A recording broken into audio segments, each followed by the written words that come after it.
시간이 지나며 세계 증시를 이끌어갈 기업들은 계속해서 변합니다. 과거에는 3차 산업을 이끌던 컴퓨터, 통신, 인터넷 관련 기업들이 기술 성장주에 속해 세계 증시를 이끌다가 이제는 전통 가치. 안녕하세요. 투자를 기록하는 고오개미입니다. 크리스마스 연휴가 지나고 드디어 올해 마지막 주 미국 증시가 개장했습니다. 지난 2주간 내내 크게 하락하기만 했던 미국 증시가 그래도 마지막 주엔 반등하며 혹시 모를 산타랠리가 있나 하는 약간의 기대감이 무색하게 화요일 미국 증시는 강한 하락세를 이어갔습니다.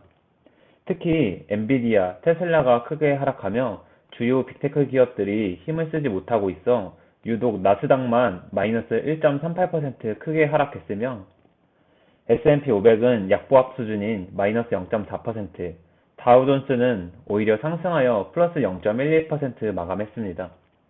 TQQQ 주가는 마이너스 4.26% 하락하며 16.84달러로 마감했고 저의 보유 수량은 1263주 그대로입니다.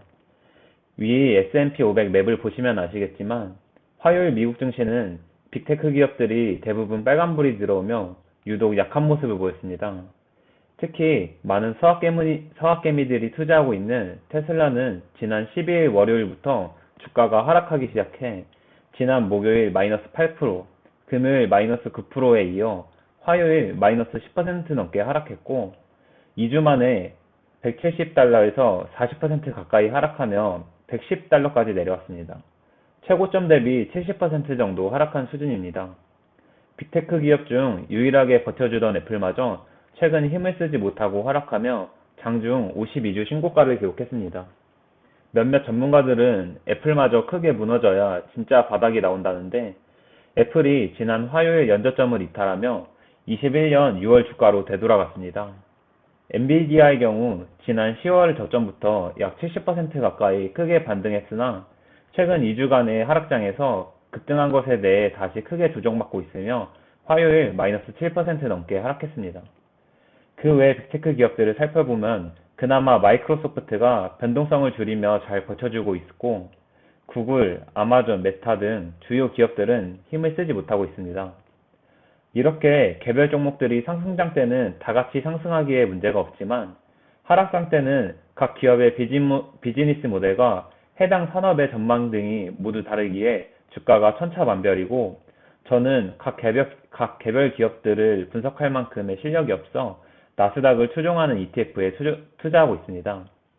나스닥이 다시 강세장을 맞이하여 전고점을 돌파할 때 그렇지 못하는 기업들도 분명히 있을 것이고 그와 반대로 제2의 테슬라, 제2의 엔비디아, 제2의 넷플릭스 같이 주가지수를 월등히 뛰어넘어 400%, 500% 상승하는 기업도 있을 것입니다.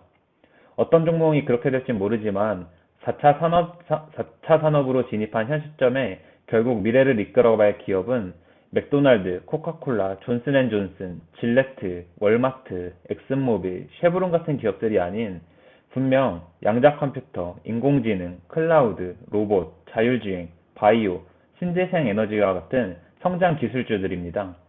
이제 빅테크의 시대가 끝났다고 하나 걱정하시는 분들이 계시겠지만 TQQQ 같이 나스닥 100을 추종하는 ETF에 투자하시는 분들은 크게 걱정하지 않으셔도 괜찮을 것 같습니다. 시간이 지나며 세계 증시를 이끌어갈 기업들은 계속해서 변합니다.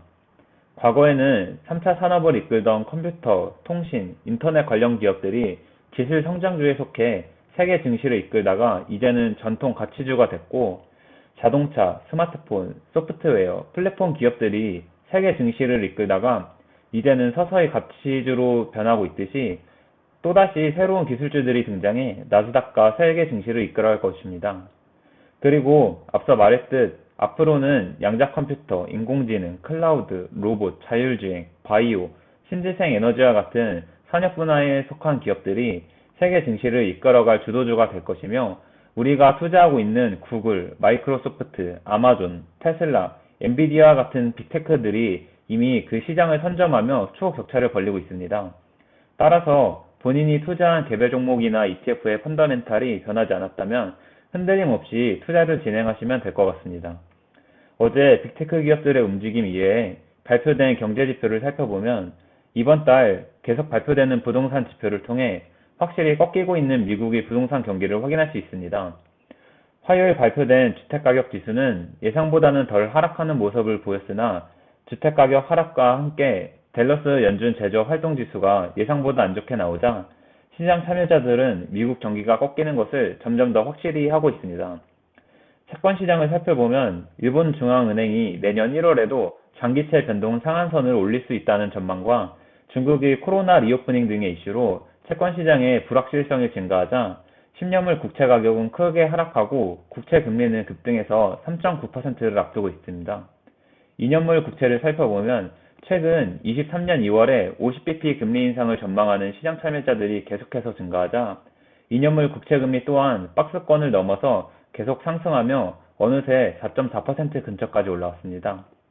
달러 지수는 이번 달 내내 변동성을 보이지 않고 103에서 104 정도에서 횡보하고 있습니다. 한 해가 며칠 안 남은 현재 나스닥이 최악의 모습으로 22년을 마무리하려고 합니다.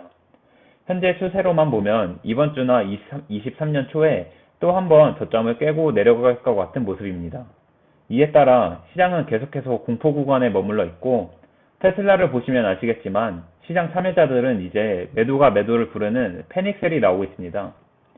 이렇게 개미들이 피말라가고 있는 와중에 월가 기관 세력들은 이제 경기 침체가 온다, 인력 감축시킬 거다라면서 시장에 온갖 공포감을 불어넣고 뒤로는 주요 빅테크와 테슬라 같이 이슈가 있는 기업들을 공매도 쳐서 엄청난 수익을 거두고 있습니다.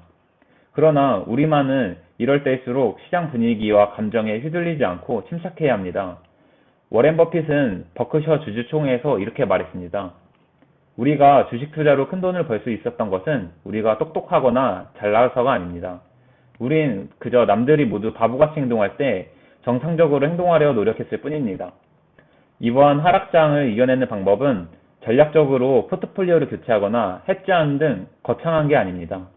그저 좋다고 판단되는 주식이라면 가격에 흔들리지 않고 보유하는 것이고 가격이 싸다고 판단되면 더 떨어진다 해도 계속 매수하여 모아가는 것입니다. 아마 많은 분들이 계속해서 길어지는 하락장과 끝없이 떨어지는 주가에 지쳐 떨어져 나갈 것입니다. 그리고 이 마지막 한 번의 파동을 견디느냐 못 견디느냐가 앞으로 부자가 될지 그러지 못할지를 결정합니다. 여러분은 어느 편에 서실 건가요? 이번 하락장을 통해 값으로 매길 수 없는 엄청난 경험치를 쌓고 투자의 그릇을 키우며 큰 수익을 얻으실 건가요? 아니면 끝내 포기하고 주식은 하는 거 아니라며 시장에서 퇴출당하실 건가요? 투자 인생의 중요한 갈림길에서 그저 정상적인 행동을 하시길 바라며 영상 마치겠습니다. 내용이 유익하셨다면 좋아요. 앞으로도 구우개미의 투자 과정이 궁금하시면 구독, 미국 증시나 투자에 대한 의견은 댓글로 부탁드립니다. 영상 시청해주셔서 감사합니다.